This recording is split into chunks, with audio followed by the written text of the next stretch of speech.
اعوذ باللہ من الشیطان الرجیم بسم اللہ الرحمن الرحیم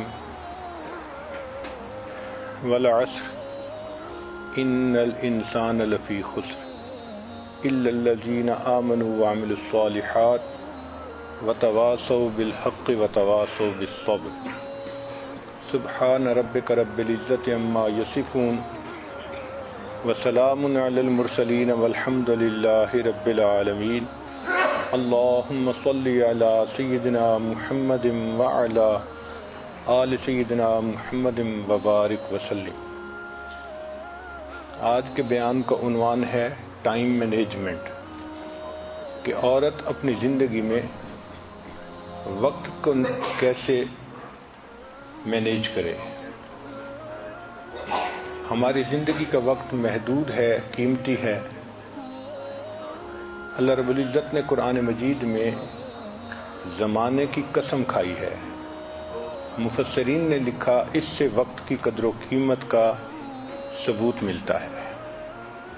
اللہ کے پیارے حبیب صلی اللہ علیہ وسلم نے فرمایا نعمتان مغبون فیہما کثیر من الناس، دو نعمتیں ایسی ہیں کہ جن میں بہت سے لوگ دھوکہ کھا لیتے ہیں۔ الصحہ والفراغ، ایک صحت اور دوسرا فرصت، یعنی صحت اور فرصت کو مس یوز کرتے ہیں، صحیح یوز نہیں کرتے، اس کی بے قدری کرتے ہیں۔ صحت کے بارے میں تو پہلے بیان ہو چکا، آج وقت اور فرصت کے بارے میں بیان ہے۔ نبی اسلام نے ارشاد فرمایا 5 چیزوں کی قدر کرو 5 سے پہلے، زندگی کی قدر کرو موت سے پہلے، جوانی کی قدر کرو بڑھاپے سے پہلے، صحت کی قدر کرو بیماری سے پہلے، مال کی قدر کرو غربت سے پہلے، اور فرصت کی قدر کرو مشغولی سے پہلے۔ تو کسی آدمی کو اللہ رب العزت اگر فرصت کا وقت عطا فرمائے تو یہ اللہ تعالیٰ کی نعمتوں میں سے ایک بڑی نعمت ہے۔ یہ تو شرعی دلائل تھے، وقت کی اہمیت کے اوپر عقلی دلائل بھی ہیں۔ پہلی دلیل یہ کہ ہر انسان کے پاس زندگی کا لمیٹڈ ٹائم ہے، اور دوسرا یہ کہ time cannot be stored, if it is unused it is lost forever. Time کو اسٹور نہیں کیا جا سکتا، اگر اس کو ان یوز گزار دیں گے تو یہ زندگی بھر کے لیے ضائع ہو جائے گا۔ اس لیے ہمیں چاہیے کہ ہم اپنی زندگی کے وقت کو سوچ سمجھ کر گزاریں۔ جس طرح ایک بخیل آدمی پیسے کی کمی کی وجہ سے ایک ایک پیسے کو سوچ کر استعمال کرتا ہے، ہم بھی زندگی کے اوقات کو بہت سوچ سمجھ کر استعمال کریں۔ تاریخ انسانیت میں جتنے لوگ بھی دنیا میں آئے، اگر ان کی زندگیوں پر غور کریں تو ادھوری زندگی نظر آئے گی۔ مثال کے طور پہ بڑے بڑے بادشاہ گزرے، لیکن جب وہ مرے تو لوگوں نے کہا کہ انہوں نے عوام کے لیے بہت کچھ کیا، اور بھی کرنا چاہتے تھے مگر زندگی نے وفا نہ کی، یعنی ادھوری زندگی۔ بڑے بڑے جرنیل آئے، دنیا کو فتح کیا، لوگوں نے مرنے کے بعد کہا کہ انہوں نے اپنی فتوحات کے جھنڈے گاڑ دیے، ان کے ارادے اور بھی کام کرنے کے تھے مگر وقت نے اجازت نہ دی اور یہ دنیا سے چلے گئے، یعنی وہ بھی ادھوری زندگی۔ بڑے بڑے مصنفین آئے، انہوں نے بڑی کتابیں لکھی، مرنے کے بعد حالات زندگی میں لکھا گیا کہ ان کا ارادہ اور عنوانات پہ بھی لکھنے کا تھا مگر وقت نے اجازت نہ دی، یعنی وہ بھی ادھوری زندگی۔ آپ جس بندے کی زندگی کو دیکھیں آپ کو ادھوری نظر آئے گی، نامکمل نظر آئے گی۔ تاریخ انسانیت میں ایک زندگی ایسی ہے جو 100% کامیاب اور 100% مکمل زندگی، اور وہ ہے ہمارے آقا اور سردار حضرت محمد مصطفیٰ احمد مجتبیٰ صلی اللہ علیہ وسلم کی۔ چنانچہ آپ صلی اللہ علیہ وسلم نے حجۃ الوداع کے موقع پہ رات کے اندھیرے میں نہیں، دن کی روشنی میں، جنگل کے ویرانے میں نہیں، 1,25,000 لوگوں کے مجمع میں پوچھا، اے لوگو، میں جس مقصد کو دنیا میں لے کر آیا تھا کیا میں نے اس مقصد کو پورا کر دیا؟ اور لوگوں نے جواب دیا کہ اللہ کے حبیب ادیت الامانہ، آپ نے امانت کو پہنچا دیا۔ اور نبی علیہ السلام نے انگلی اٹھا کر کہا، اے اللہ، آپ اس بات کے اوپر گواہ رہیے گا۔ گویا نبی علیہ السلام کی وہ زندگی ہے کہ جو کامل زندگی، یہ نہیں کہ آبجیکٹو اچیو نہیں ہوا، جس مقصد کے لیے آئے تھے اللہ نے اس مقصد کو پورا کروا دیا اور پورا کرنے کی توفیق عطا فرما دی۔ تو تاریخ انسانیت میں کامل اور مکمل زندگی نبی علیہ السلام کی ہے۔ آئیے ہم بھی اسی زندگی سے روشنی حاصل کریں کہ ہمیں اپنی زندگی کس طرح سے گزارنی چاہیے۔ اللہ کے حبیب صلی اللہ علیہ وسلم وقت کی بہت قدر فرماتے تھے، چنانچہ آپ صلی اللہ علیہ وسلم نے اپنے ٹائم کو تقسیم کیا ہوا تھا، ڈیلی بیسس پر اور ویکلی بیسس پر۔ ڈیلی بیسس پر 5 نمازوں میں تقسیم کیا تھا، جو کام کرنا ہوتا تھا ایک نماز سے دوسری نماز کے درمیان کیا جاتا تھا، اور ویکلی بیسس پر اس طرح کہ آپ صلی اللہ علیہ وسلم منڈے ٹیوزڈے کا روزہ رکھا کرتے تھے، اور ویڈنسڈے کا دن مدینہ کی عورتوں کے لیے آپ صلی اللہ علیہ وسلم خطبہ فرماتے تھے، بیان فرماتے تھے۔ امہات المومنین کو پڑھانے کے لیے جو خاتون آتی تھیں وہ منڈے کے دن آیا کرتی تھیں، تو گویا پورے ویک کی ایک تقسیم تھی جس پر زندگی گزر رہی تھی۔ پھر اللہ کے حبیب صلی اللہ علیہ وسلم اپنے کام میں ایک شیڈول بنا لیتے تھے، دن کا الگ، رات کا الگ۔ آپ صلی اللہ علیہ وسلم کی رات کو دیکھیں تو آپ صلی اللہ علیہ وسلم کی رات 3 حصوں میں تقسیم ہوتی تھی۔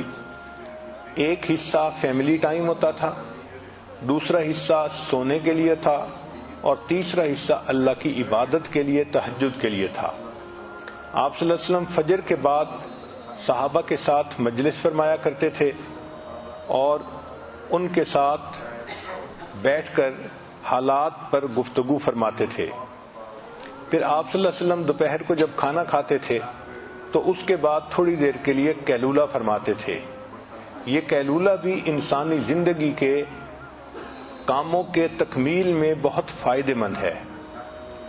آپ صلی اللہ علیہ وسلم نے دن کے وقت کو 3 حصوں میں تقسیم کیا تھا۔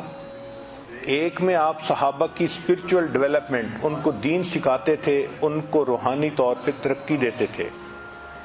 دوسرا گھر والوں کے ساتھ بھی کچھ وقت گزرتا تھا فیملی افیئرز میں، اور تیسرا آنے والے جو لوگ ہوتے تھے ان کے ساتھ وقت گزرتا تھا، ان کو دین سکھانا، سوشل افیئرز میں وقت گزرتا تھا۔ چنانچہ آپ صلی اللہ علیہ وسلم کی زندگی میں نماز مرکز تھی اور باقی ایکٹیویٹیز نماز کے ارد گرد ہوتی تھیں۔ آپ صلی اللہ علیہ وسلم جس طرح دن کے اور ہفتے کے ایونٹس کو پلان فرماتے تھے، اس طرح سالانہ ایونٹس کو بھی پلان فرماتے تھے۔ چنانچہ حج کے موقع پہ آپ صلی اللہ علیہ وسلم نے حضرت ابوبکر صدیق لانو کو امیر بنا کر بھیجا، اور دوسرے سال آپ صلی اللہ علیہ وسلم خود تشریف لے گئے۔ کئی صحابہ کو دین سکھانے کے لیے اللہ کے حبیب صلی اللہ علیہ وسلم نے بھیجا، جیسے معاذ ابن جبل لانو کو یمن کی طرف معلم بنا کر بھیجا۔ آپ صلی اللہ علیہ وسلم صحابہ کو وعظ و نصیحت بھی فرماتے تھے، وعظم بلیغا، بہت پر اثر وعظ فرماتے تھے، مگر عجیب شان ہے کہ یہ وقت کے حساب سے بہت مختصر وعظ ہوتے تھے۔ ان کی ڈیوریشن 10 منٹ کے آگے پیچھے ہوتی تھی، اور بعض اوقات تو 3 سے 5 منٹ کا خطبہ ہوتا تھا۔ ایک مرتبہ اللہ کے حبیب صلی اللہ علیہ وسلم نے جہاد کا خطبہ دیا، اس کے کل الفاظ جو گنے تو وہ 130 الفاظ تھے۔ آپ غور کیجئے کتنے بامانی الفاظ ہوں گے کہ 130 الفاظ میں پورا خطبہ مکمل ہو گیا۔ آج ہم بیان شروع کرتے ہیں تو 130 الفاظ میں تو تمہید ہی پوری نہیں ہوتی، ہم اپنے ٹاپک پہ ہی نہیں پہنچتے۔ اللہ کے حبیب صلی اللہ علیہ وسلم نے وقت کی اتنی قدر کی کہ ایک ایک لفظ جو آپ کی زبان فیض ترجمان سے نکلتا تھا وہ پر اثر اور بامانی ہوا کرتا تھا۔ پھر آپ صلی اللہ علیہ وسلم لوگوں سے ملاقات کے لیے وقت کی اپوائنٹمنٹ بھی فرماتے تھے۔ چنانچہ کبھی قریش مکہ ملنے کے لیے آتے تھے، تو آپ صلی اللہ علیہ وسلم ان کو ٹائم دیتے تھے. چنانچہ عبداللہ ابن ام مکتوم رضی اللہ عنہ کا واقعہ یہی ہے کہ اللہ کے حبیب صلی اللہ علیہ وسلم گفتگو میں مصروف تھے اور اس وقت پر کوئی اور بندہ آ گیا سوال پوچھنے والا، آپ نے ان کو انتظار کے لیے کہہ دیا. اس کا مطلب یہ کہ وقت کی اپنی ایک قدر تھی اور اپوائنٹمنٹ ہوتی تھی. نبی علیہ الصلوۃ والسلام زیادہ وقت کو دن کے شروع میں کیا کرتے تھے. چنانچہ نبی علیہ السلام نے دعا مانگی، اللہم بارک لامتی فی بکورہا، اے اللہ میری امت کے لیے دن کے ابتدائی حصے میں برکت ڈال دیجئے. چنانچہ عام زندگی کی دستور یہی ہونا چاہیے کہ انسان رات کو آرام کرے اور فجر کے بعد اپنا کام کرے. ایک مرتبہ سیدہ فاطمہ الزہرا رضی اللہ عنہا فجر کے بعد آرام کر رہی تھیں تو اللہ کے حبیب صلی اللہ علیہ وسلم نے فرمایا کہ فاطمہ فجر کے بعد تم جاگا کرو، اللہ تعالیٰ اس وقت رزق تقسیم فرماتے ہیں. چنانچہ آپ صلی اللہ علیہ وسلم کی نبوت کی زندگی 23 سال تھی. اس 23 سال کی زندگی میں اللہ کے حبیب صلی اللہ علیہ وسلم نے دین اسلام کا انقلاب برپا کر دکھایا.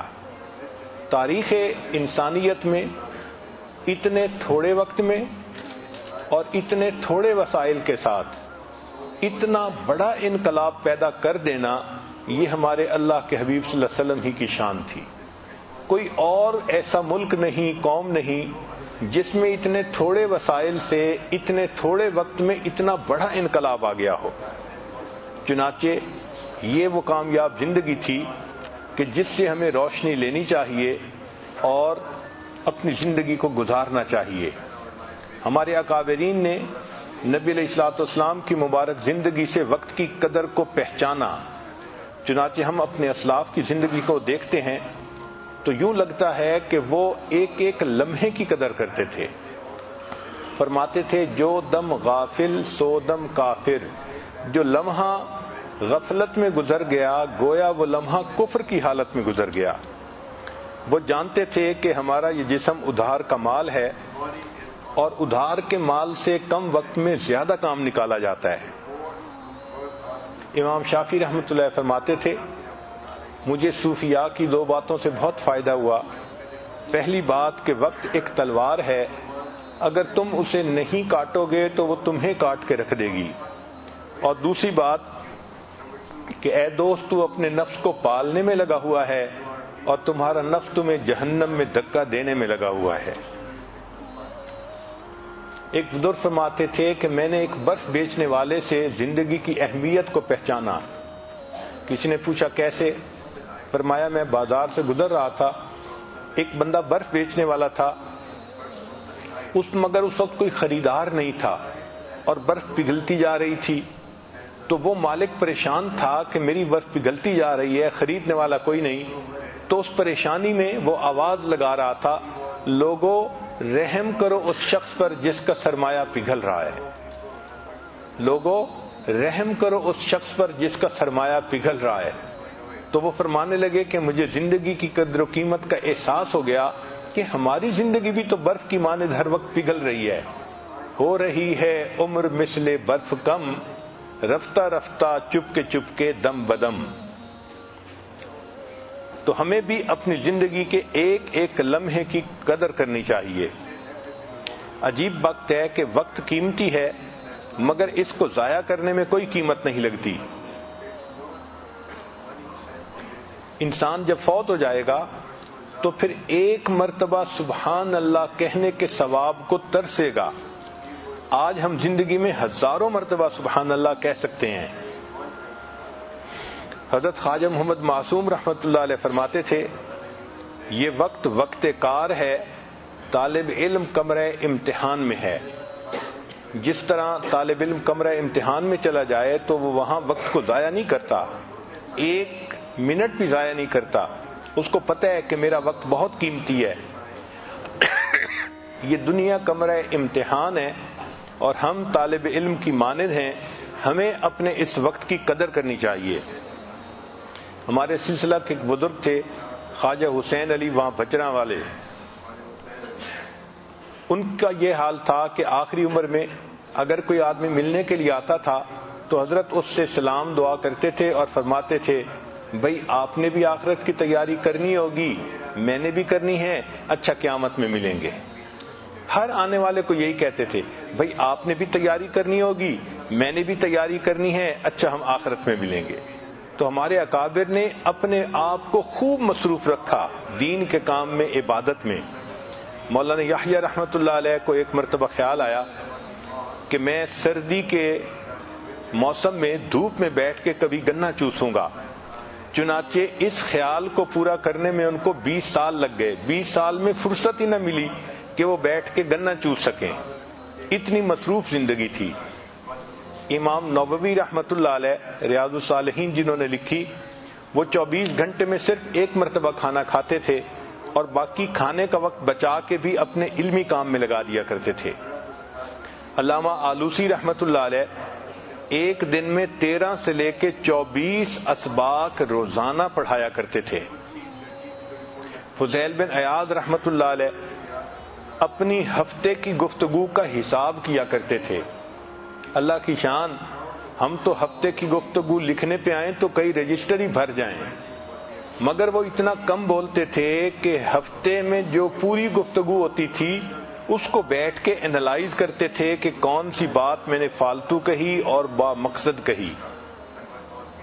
ابو بکر ابن خیاط نحوی سمرقندی رحمت اللہ علیہ، وہ اگر گھر سے مدرسے جاتے تھے تو راستے میں بھی اپنی کتاب پڑھتے ہوئے چلتے تھے۔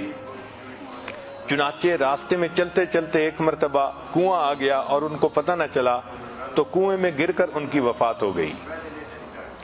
ابن سخون مالکی رحمت اللہ علیہ ایک محدث تھے، وہ ساری رات حدیث لکھتے تھے اور ان کی باندی مدام ان کے منہ میں لقمے ڈالتی تھی۔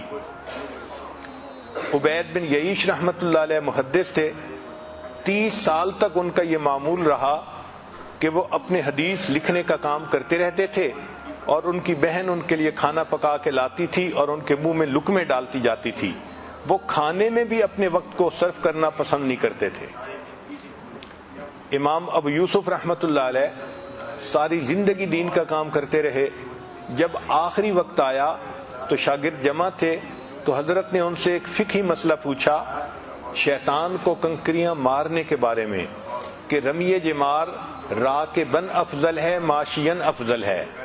شاگردوں نے جواب دیا، کسی نے کہا راکبن افضل ہے، فرمایا نہیں، کسی نے کہا ماشین افضل ہے، فرمایا نہیں۔ ان کا حضرت آپ بتا دیں۔ آپ نے فرمایا کہ جس جمرہ کے بعد دعا نہیں مانگی جاتی تو وہ ماشین افضل یعنی وہ راکبن افضل ہے، اور جہاں دعا مانگی جاتی ہے وہ ماشین افضل ہے۔ جب مسئلہ بتا دیا تو طلباء نے کہا کہ حضرت نماز کا وقت ہے، ہم مسجد میں چلتے ہیں۔ فرمایا بہت اچھا، آپ لوگ جاؤ۔ طلباء کہتے ہیں کہ ہم ابھی دروازے تک نہیں پہنچے تھے، ہمیں پیچھے اونچا کلمہ پڑھنے کی آواز آئی، ہم نے لوٹ کے دیکھا تو حضرت کی وفات ہو چکی تھی۔ وَاعْبُدْ رَبَّكَ حَتَّى يَأْتِيَكَ الْيَقِينُ، اللہ کی عبادت کیجئے حتیٰ کہ آپ کو موت آ جائے۔ تو اپنے موت کے آخری لمحے تک وہ دین کا کام کرتے رہتے تھے۔ ابو زرع رحمت اللہ علیہ ایک محدث تھے، موت کے وقت میں طلباء نے حدیث سنانی شروع کی تو حضرت نے خود پڑھنی شروع کر دی اور فرمایا من کان آخر کلامہ لا الہ الا اللہ، یہاں تک پڑھا اور ان کی وفات ہو گئی۔ حماد بن اسلمہ ایک محدث تھے، ہر وقت حدیث پاک کی تعلیم میں مشغول رہتے تھے، ان کی وفات نماز کی حالت میں ہوئی۔ تو جو لوگ دین کے کام میں مصروف رہتے ہیں پھر اللہ رب العزت ان کے لیے دین کے کاموں کو اس طرح آسان فرما دیتے ہیں کہ وہ موت تک اس دین کے کام میں لگے رہتے ہیں۔ چنانچہ ہم اپنی زندگی کے کام کو کیسے بہتر گزاریں، وقت کو کیسے بہتر گزاریں، اس کے لیے چند پوائنٹ ہیں جو ہر ایک کے لیے کارآمد ہو سکتے ہیں۔ پہلی بات کہ اپنی نیند رات کے وقت میں پوری کر لیا کریں، پھر تہجد میں اٹھا کریں اور تہجد سے اپنے دن کی ابتدا کیا کریں۔ تہجد میں اللہ رب العزت کی طرف سے عنایات ہوتی ہیں۔ حدیث پاک میں آتا ہے کہ رات کے آخری پہر میں ایک فرشتہ اعلان کرتا ہے هل من سائل فأعطی له، ہے کوئی سوال کرنے والا کہ جس کو عطا کیا جائے۔ ہے کوئی مغفرت کا چاہنے والا کہ جس کی مغفرت کی جائے؟ تو جب اللہ رب العزت کی طرف سے اعلان ہو رہا ہے، ہمیں چاہیے کہ ہم اس وقت جھولیاں پھیلایا کریں اور اللہ سے مانگا کریں۔ اس وقت مزدور کو مزدوری ملتی ہے، سائل کو اللہ کی طرف سے اس وقت نعمتیں ملتی ہیں، تو ہم اس وقت کو زندگی کا سب سے قیمتی وقت سمجھیں۔ چنانچہ ہمارے دن کی ابتدا تہجد سے ہونی چاہیے، اس وقت کو کبھی مس نہ کریں۔ کوشش یہی ہو کہ ہر رات میں تہجد کی توفیق نصیب ہو جائے، جتنے بھی تھکے ہوئے ہوں تہجد میں اللہ کے سامنے جھولیاں پھیلا کر بیٹھیں تاکہ ہمیں اللہ کی طرف سے روزینہ نصیب ہو جائے۔ پھر فجر کی نماز پڑھیں اور فجر کے بعد اپنے اسباق پورے کریں، اشراق پڑھیں اور اشراق کے بعد اپنے دفتر اور بزنس کے کاموں کی ابتدا کریں۔ حدیث پاک میں نبی اللہ تعالیٰ فرماتے ہیں، اے میرے بندے، دن کے شروع میں تو 4 رکعت پڑھ لیا کر، میں سارا دن تیرے کاموں میں تیری مدد کروں گا، تیری کفایت کروں گا۔ ذرا غور کیجئے کہ ہمارے سارے دن کے کاموں میں اللہ کی مدد شامل ہو جائے تو ہمیں اور کیا چاہیے؟ اور یہ نعمت مل جاتی ہے اشراق کے 4 نفل پڑھنے پر۔ اور اشراق کی نماز ہوتی ہے جب سورج طلوع ہوتا ہے، تقریباً 20 منٹ کے بعد انسان 4 رکعت پڑھ سکتا ہے۔ تو دن کے شروع میں یہ 4 رکعت پڑھ لیا کریں تاکہ ہمارے دن کے ہر کام میں اللہ کی مدد ہو۔ عورت ہمیشہ یہ چاہتی ہے کہ جی میرے کام میں میرا تعاون کرنے والا کوئی نہیں، میں اکیلی ہوں، میں گھر میں ایک ہی ہوں۔ بھائی آپ اللہ کو اپنا تعاون کرنے والا بنا لیجئے، دن میں اشراق کی نماز پڑھنے پہ اللہ تعالیٰ آپ کے کاموں میں آپ کے کفیل بن جائیں گے، آپ کی کفایت کریں گے۔ پھر دوسری بات یہ کہ ہم جو کام بھی کرنے لگیں تو اس کا جو اینڈ ریزلٹ ہے اس کو ہمیشہ ذہن میں رکھیں کہ ہم نے کس چیز کو اچیو کرنا ہے تاکہ ہم اس کام کو مکمل کر سکیں۔ ایک تیسرا پوائنٹ کہ جو اچھی عورتیں ہوتی ہیں وہ اپنے کام کو پریورٹائز کرتی ہیں، یعنی اس میں جو پریورٹی ہے وہ دیتی ہیں، اہم کام کون سا ہے کہ اس کو پہلے کرنا ہے۔ اگر ہم اہم کام کو پہلے کرنے کی بجائے بس اپنی ترتیب سے ہی ہر کام کرتے رہیں گے تو ہم کم وقت کم کام کر پائیں گے۔ چنانچہ ایک ٹیچر تھی، اس نے اپنے شاگردوں کو پرائورٹی کے اوپر ایک اچھی مثال سے بات سمجھائی۔ اس نے ایک بالٹی لی اور اس بالٹی کے اندر اس نے اینٹیں رکھ دی اور بالٹی بھر دی۔ پھر اس نے طلباء سے پوچھا کہ بتائیں اس بالٹی میں کوئی اور چیز آ سکتی ہے؟ ان کا نہیں، یہ تو ساری بالٹی اینٹوں سے بھر گئی۔ اب اس نے چھوٹے چھوٹے کنکر لیے اور جو اینٹوں کے درمیان جگہ تھی اس میں کنکر ڈال دیے۔ اس نے کہا دیکھو آپ تو کہہ رہے تھے کہ جگہ نہیں، اس میں تو اتنی جگہ تھی کہ کنکر بھی آ گئے، اب بتاؤ کوئی جگہ ہے؟ ان کا نہیں، اس میں تو اب کوئی بھی جگہ باقی نہیں۔ اس نے مٹی اور ریت اٹھائی اور ان کنکر کے درمیان جو چھوٹی چھوٹی جگہ تھی اس میں ریت ہی بھر دی اور کہا کہ دیکھو آپ تو کہتے تھے کہ کوئی جگہ نہیں، اس میں اتنی ساری ریت بھی آ گئی اسی بالٹی میں۔ پھر اس نے پوچھا بتاؤ اس میں اور جگہ ہے؟ تو طلباء نے کہا کہ نہیں، اب تو کوئی جگہ نہیں بچی۔ اس نے پانی کا جگ لیا اور اس بالٹی کے اندر ڈالا، چنانچہ اس پورا جگ اس پانی یعنی پورا پانی کا جگ بالٹی کے اندر آ گیا۔ اس نے کہا دیکھو ابھی اس میں اتنی جگہ باقی تھی۔ پھر اس نے کہا کہ اچھا بتاؤ کہ آپ نے کیا سیکھا؟ انہوں نے کہا کہ ہم نے یہ سیکھا کہ آپ اس میں جگہ بناتی ہی چلی گئیں۔ اس نے کہا نہیں، اس میں نے تمہیں یہ بات سکھانی تھی کہ پریورٹی اصل چیز ہوتی ہے۔ اگر میں اس بالٹی کو پانی سے پہلے بھر دیتی تو اس میں نہ اینٹیں آ سکتی تھیں، نہ ریت آ سکتی تھی، نہ کنکر آ سکتے تھے۔ میں نے پہلے اینٹیں ڈالیں، پھر اس کے بعد کنکر ڈالے، پھر اس کے بعد ریت ڈالی، پھر پانی ڈالا تو یہ ساری چیزیں آ گئیں۔ تو ہمارے وقت کی بھی یہی مثال ہے کہ اگر ہم پریورٹی کے بغیر کام کرنے لگیں گے تو کام نہیں کر سکیں گے، اور اگر پرائورٹائز کر لیں گے تو دیکھیں ایک کام کے اندر دوسرے کا وقت نکل آئے گا، دوسرے کے اندر تیسرے کا، اور ہم کئی سارے کاموں کو ایک وقت میں کر سکیں گے۔ آج ہماری زندگی کا ایک بڑا مسئلہ ہے کہ ہم وقتی کاموں کے پیچھے لگ کے اصلی کاموں کو بھول جاتے ہیں۔ اصلی کاموں کو کہتے ہیں امپورٹنٹ ورک اور وقتی کاموں کو کہتے ہیں ارجنٹ ورک۔ جس عورت کو دیکھو ارجنٹ ورک میں لگی ہوتی ہے امپورٹنٹ کام کو بھول جاتی ہے. چنانچہ ہماری توجہ ساری کی ساری ارجنٹ کاموں پہ ہوتی ہے، اس لیے کہ وہ نظر آتے ہیں، اور جو امپورٹنٹ کام ہوتے ہیں وہ کئی دفعہ فوری نظر نہیں آتے. مثلا اپنے مقصد کو سامنے رکھنا یہ امپورٹنٹ کام ہے، اور وقتی ضرورت کے پورا کرنا یہ ارجنٹ کام ہے. وقتی کاموں میں سے کال اٹینڈ کرنا یا سیل لگی ہوئی ہے وہاں سے کچھ شاپنگ کرنا یہ وقتی کام ہے، اور جو امپورٹنٹ کام ہے وہ ہے بچوں کی تربیت کرنا، خاوند کو خوش رکھنا، گھر کے کاموں کو پورا کرنا، اپنے نفس کا تزکیہ کرنا، یہ امپورٹنٹ کام ہے. اب ہوتا کیا ہے کہ ارجنٹ کاموں میں لگ کے عورتوں کو نماز کی بھی فرصت نہیں ملتی، گویا امپورٹنٹ کاموں کو بھول جاتی ہیں. سکسیسفل پرسن وہ ہوتا ہے جو امپورٹنٹ کاموں کو یاد رکھتا ہے اور ان کو بھولتا نہیں.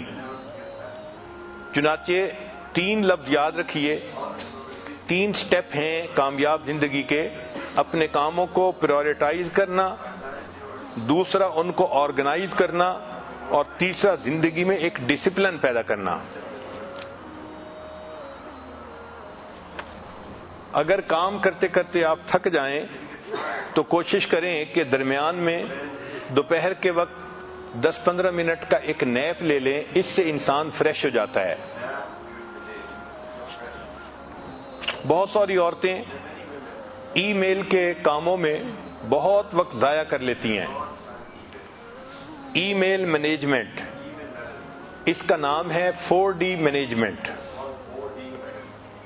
یعنی ای میل کے کام کو اچھی طرح کرنے کے لیے آپ 4D مینجمنٹ ٹیکنیک استعمال کریں.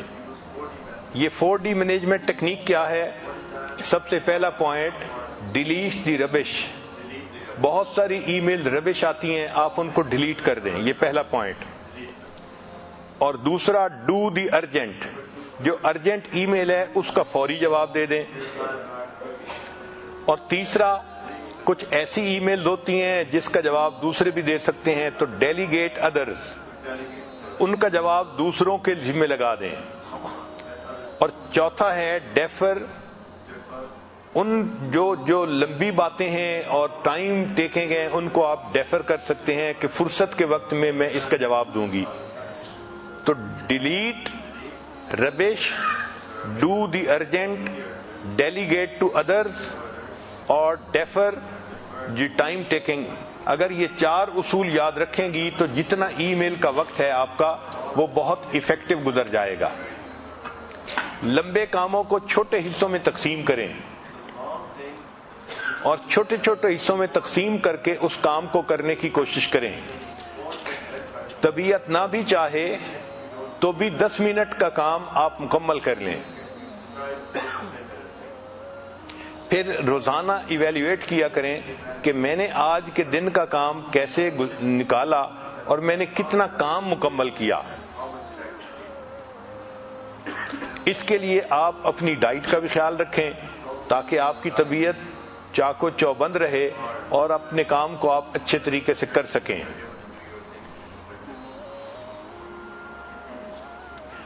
اپنے آپ سے چند کوشچن پوچھیں. پہلا کوشچن، کیا میں اپنے کاموں کی پریورٹی فکس کرتی ہوں؟ دوسرا کوشچن، کیا میں ہر کام لاسٹ منٹ پہ کرتی ہوں؟ اور تیسرا کام، کیا میں روزانہ کے کام کے لیے کوئی شیڈولنگ یا پلاننگ کرتی ہوں یا نہیں کرتی؟ ان 3 سوالوں سے آپ کو پتہ چل جائے گا کہ آپ اپنے وقت کو کتنا اچھا یوٹیلائز کر رہی ہیں یا نہیں کر رہی. ڈسپلن کی ہے انسان کی زندگی کی. نماز اور روزہ یہ ہمیں ڈسپلن سکھاتا ہے کہ ہر کام کو اپنے وقت پہ کرنا. سیدنا یوسف علیہ السلام کا واقعہ قرآن مجید میں ہے، اس میں اللہ کے پیارے نبی علیہ الصلوۃ والسلام نے بجٹ پلاننگ کی تھی. چنانچہ انہوں نے 7 سال میں جو کراپ تھی اس کو سیکیور کیا تھا، سیو کیا تھا، اور آنے والے جو قحط کے 7 سال تھے اس میں اس کو بجٹائز کر کے لوگوں میں تقسیم کیا تھا، اور اللہ نے اس بات پر ان کو تخت و تاج عطا فرما دیا تھا. تو ہم بھی اپنی زندگی میں ایک پلاننگ رکھیں، جو رقم خرچ کرنی ہے اس کی بھی اور جو دوسرے کام ہیں ان کی بھی. نبی علیہ السلام نے ارشاد فرمایا من حسن الاسلام المرء ترکہ ما لا یعنیہ، انسان کے اسلام کے حسن میں سے یہ ہے کہ وہ لغو کاموں کو چھوڑ دیتا ہے. تو فضول کاموں میں آپ اپنا وقت بالکل ضائع نہ کریں. چنانچہ انٹرنیٹ اور فیس بک اور یوٹیوب اور ٹویٹر، سیل فون اور ٹی وی اور ویڈیو گیمز، ان میں اپنے وقت کو 1 منٹ کو بھی ضائع نہ کریں. زندگی کا وقت قیمتی ہے، وہ ہمیں ضائع کرنے کے لیے نہیں دیا گیا.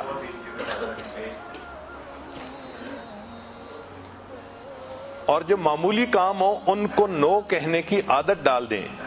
یہ نہ ہو کہ معمولی کاموں میں لگ کے آپ مقصد کو بھول جائیں. You will never find time for everything. If you want, you should have to seek your time. ہمیں اپنا وقت نکالنا پڑے گا اچھے کاموں کے لیے. چنانچہ ہر کام کو اگر آپ بسم اللہ سے کریں گی، جو اچھے کام ہیں، تو بسم اللہ سے کام میں برکت آ جاتی ہے، تھوڑے وقت میں زیادہ کام ہو جاتا ہے. اگر ایک عورت ہاؤس وائف ہے اور وہ گھر کے ہی کام کرتی ہے تو اس کے لیے بھی کچھ پوائنٹ ہیں جو ذہن میں رکھیں. پہلا نمبر کہ وہ ملٹی ٹاسکنگ کی عادت ڈالے. ملٹی ٹاسکنگ کہتے ہیں ایک وقت میں کئی کام کرنے. مثلا اگر وہ کچن میں ہے تو ایک وقت میں 2 سالن پکا لینا، 3 سالن پکا لینا، اس میں وقت کم لگتا ہے. ایک کے بعد دوسرے کو پکائیں تو وقت بہت زیادہ لگتا ہے. اسی طرح کھانا پکانے کے دوران سورہ یاسین پڑھ لینا، قرآن پاک کی تلاوت کر لینا، یہ بھی ملٹی ٹاسکنگ ہے. کار میں بیٹھے ہوئے اگر بچوں کو لینے کے لیے اسکول جا رہی ہیں تو اس وقت جاتے ہوئے درود شریف پڑھنا اور واپس آتے ہوئے استغفار پڑھنا، یہ بھی ملٹی ٹاسکنگ ہے. یعنی ایک وقت میں آپ 2 کام کر رہی ہیں اور اس طرح آپ اپنے وقت کو زیادہ ایفیکٹو بنا رہی ہیں. دوسرا پوائنٹ کہ کچن کے کاموں میں اور دوسرے کاموں میں بچوں کی ہیلپ ضرور لیا کریں. اگر بچوں کو سکھا دیا جائے کہ کون سا کام کیسے کرنا ہے تو پھر بچے اس کام کو بڑا آرام سے کرتے رہتے ہیں. مثال کے طور پہ اگر 4 سال کی بچی ہے، اس کو اگر سبزی کاٹنے کا سکھا دیا جائے تو بڑے آرام سے وہ سبزی کاٹتی رہتی ہے. یا کوئی اور ایسا کام جو بار بار کرنا ہے تو بچے ایسا کام کر کے خوش ہوتے ہیں. بہت ساری عورتیں بچوں سے ہیلپ نہ لے کے اپنا وقت کا نقصان کر لیتی ہیں. چنانچہ اگر گروسری کرنی ہے تو اس کی لسٹ بنائیں تاکہ پورے ہفتے میں 1 مرتبہ گروسری کرنی پڑے. کئی عورتیں ہر دن اور ہر دوسرے دن گروسری کرنے کے لیے جاتی ہیں اور ان کا وقت اس طرح بہت زیادہ ضائع ہوتا ہے. ایک پوائنٹ یہ ہے کہ کام کو پینڈنگ نہ چھوڑیں. جس کام کو آپ نے پینڈنگ چھوڑ دیا وہ چھوٹ ہی گیا. مثلا دسترخوان لگا ہے، اب اس کو یہ نہیں کہ میں شام کو سمیٹ لوں گی، اسی وقت اس کو سمیٹیں. یہ بھی غور کریں کہ اگر آپ کپڑوں کو استری کر رہی ہیں تو ان کپڑوں کو کریں کہ جن کو کرنے کی ضرورت ہے. اب مثلا آپ نے اگر کوئی ایسا لباس پہننا ہے جو اندر پہنتے ہیں، جیسے مردوں کے لیے ان کی ویسٹ کوٹ ہوتی ہے، تو ویسٹ کوٹ کو استری کرنے پہ ٹائم لگا دینا، یہ ٹائم کو ضائع کرنے والی بات ہے. ایک پوائنٹ یہ بھی ذہن میں رکھیں کہ ٹیکنالوجی کا فائدہ اٹھائیں. چنانچہ صفائی میں ویکیوم کلینر کا استعمال کرنا یا کچن میں ڈش واشر کا استعمال کرنا یا کپڑے دھونے کے لیے واشنگ مشین کا استعمال کرنا، یہ چیزیں انسان کے وقت کو بچا لیتی ہیں. پھر اگر اللہ تعالیٰ نے وسائل دیے ہیں تو میڈ کے ذریعے سے اپنے گھر کے کاموں میں ہیلپ حاصل کریں تاکہ آپ کا وقت فارغ ہو سکے اور اس میں آپ بہتر کام کر سکیں. روزانہ مراقبہ کرنا اس لیے ضروری ہے کہ اس سے انسان کے ذہن سے سٹریس کنڈیشن ختم ہو جاتی ہے، ذہن فریش ہو جاتا ہے اور آدمی پروڈکٹیو بن جاتا ہے. کام کو ٹالنے کی عادت نہ ڈالیں. کام وہی جس کو آپ اسی وقت کر لیں. Secret of your future is hidden in your daily routine. جو کام ہم روزانہ کرتے ہیں اس میں ہمارے جو مستقبل ہے اس کا راز چھپا ہوا ہے. انگریزی کی ایک کوٹیشن ہے, half of life is spent to find something to do with the time. ایک اور کوٹیشن ہے کہ we learn value of time when it is lost. جب ٹائم گزر جاتا ہے پھر ہمیں اس کی قدر آتی ہے. Water flows away and never comes back. وقت کا بھی یہی معاملہ ہے کہ وہ گزر جاتا ہے اور پھر واپس نہیں آتا. Always remember that future comes one day at a time. To choose time is to save time. Time is what we want the most, but we use to waste it. ایک بہت اچھی کوٹیشن ہے کہ one thing you cannot recycle is wasted time.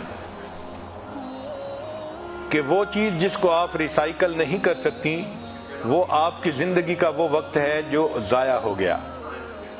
آپ اس کو دوبارہ نہیں اپنی زندگی میں لوٹا سکتی.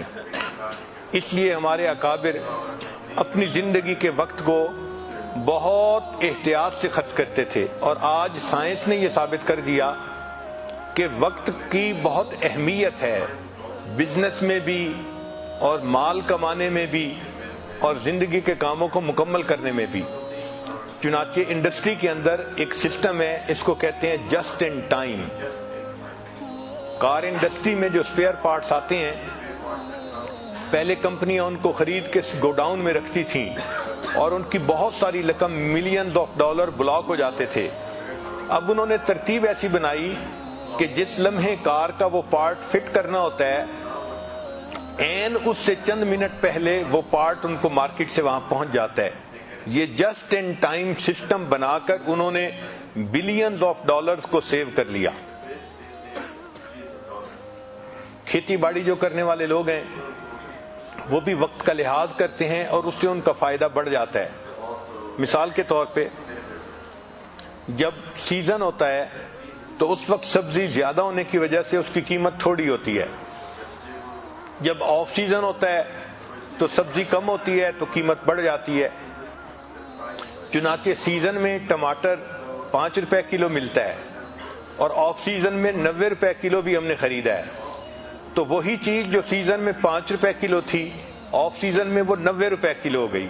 تو بعض فارمر ایسے ہیں جو آف سیزن ویجیٹیبل کا کام کرتے ہیں اور اسی زمین سے وہ زیادہ پیسے کما لیتے ہیں. تو یہ سب ٹائم کا معاملہ ہے کہ انسان اپنے پروڈکٹ کو ایسے وقت میں مارکیٹ میں لائے کہ جس وقت میں مارکیٹ میں اس کی ضرورت ہو, کمی ہو, تاکہ اس کو زیادہ پروفٹ مل سکے.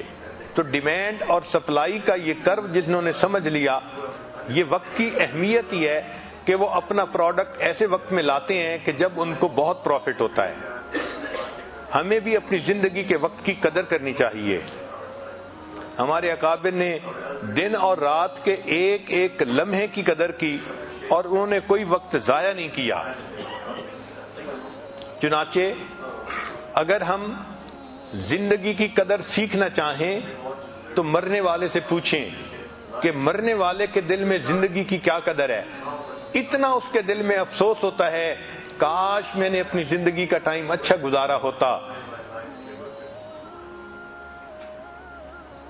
اس لیے قرآن مجید نے کہا کہ مرنے والا کہتا ہے رب ارجعون, اے اللہ مجھے واپس لوٹا دیجئے, ایک موقع اور دے دیجئے, اب میں بڑی اچھی زندگی گزاروں گا.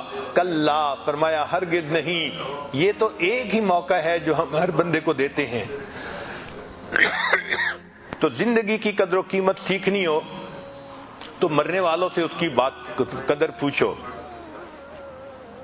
اگر ہم سال کی قدر سیکھنا چاہتے ہیں تو ہم اس طالب علم سے اس کی قدر پوچھیں جس نے اپنی جاب کے پلان بنائے ہوئے تھے, میرج کے پلان بنائے ہوئے تھے, اور وہ اپنے فائنل ایگزام کے اندر فیل ہو گیا اور اس کے سارے پلان دھرے کے دھرے رہ گئے.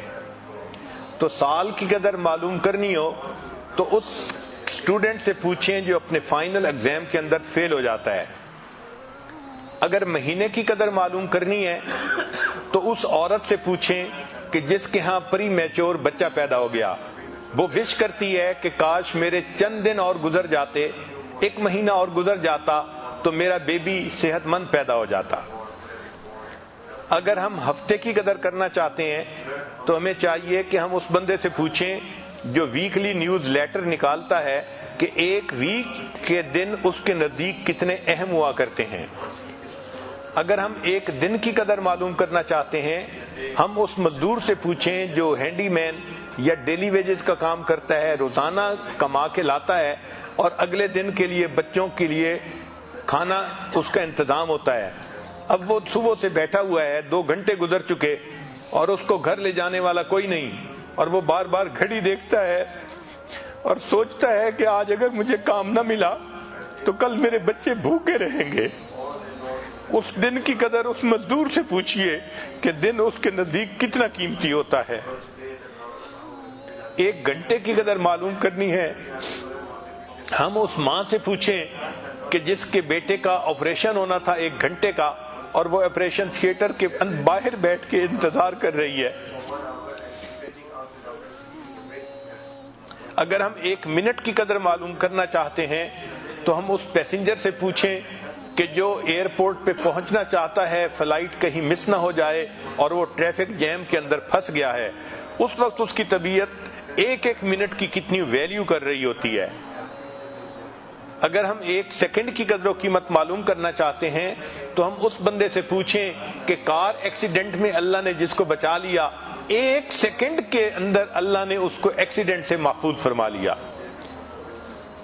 اگر ہم ملی سیکنڈ کی قدر معلوم کرنا چاہتے ہیں، سیکنڈ کا 1000واں حصہ، تو اولمپک کے جو کھلاڑی ہیں جو بھاگنے کے جو ہے وہ پرائز ون کرتے ہیں، وہ جب بھاگتے ہیں تو جو فرسٹ آتا ہے وہ دوسرے سے ملی سیکنڈ کا ڈیفرنس ہوتا ہے، تو ملی سیکنڈ کے ڈیفرنس سے ان کو میڈل مل جاتا ہے۔ اگر ہماری زندگی کا وقت اتنا قیمتی ہے کہ 1 سیکنڈ کا 1000واں حصہ بھی اتنا قیمتی، تو ہم تو اپنی زندگی کے دنوں کو اور اپنی زندگی کے مہینوں اور سالوں کو ضائع کر بیٹھتے ہیں۔ چنانچہ اگر کوئی اللہ کا ولی بتائے کسی عورت کو کہ تمہاری زندگی کے 10 سال کم کر دیے گئے، اس کو کتنا افسوس ہوگا، اوہو میری زندگی کے 10 قیمتی سال کم کر دیے گئے، وہ بیچاری افسوس سے پریشان ہو رہی ہوگی۔ اور وہی عورت فارغ رہ کر اور لمبا سو کر اپنی زندگی کے 20 سال گزار دیتی ہے، ویسٹ کر دیتی ہے، اور اس کو اس کا احساس نہیں ہوتا کہ میں نے زندگی کے 20 سال گزار دیے۔ چنانچہ ہمیں چاہیے کہ ہم وقت کی قدر کریں۔ آج ہم چاہیں تو اپنے رب کو منا سکتے ہیں۔